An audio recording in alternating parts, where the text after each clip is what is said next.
Welcome to my channel. ఈరోజు అరటికాయ బజ్జీ వేస్తున్నాను.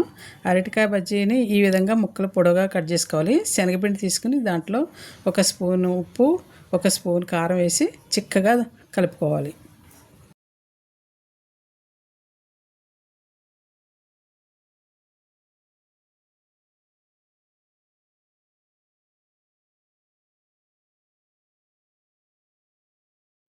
కడాయి పెట్టుకొని దాంట్లో నూనె వేసుకొని ఇప్పుడు మనము కట్ చేసి పెట్టుకున్న అరటికాయ ముక్కల్ని శనగపిండి కలిపి పెట్టుకున్నాం కదా, దాంట్లో ముంచి నూనెలో వేసుకొని గోల్డ్ కలర్ వచ్చేటట్టుగా వేపుకోవాలి.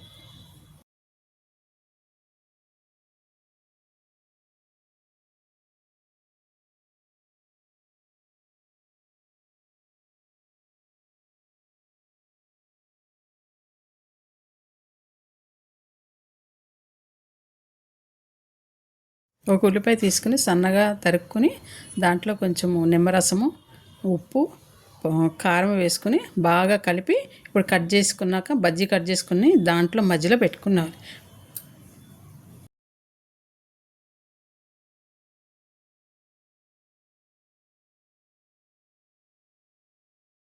టేస్టీ అరటికాయ కట్ బజ్జీ రెడీ అయింది. మీరు కూడా ట్రై చేయండి, చాలా టేస్టీగా ఉన్నది. Please like and subscribe.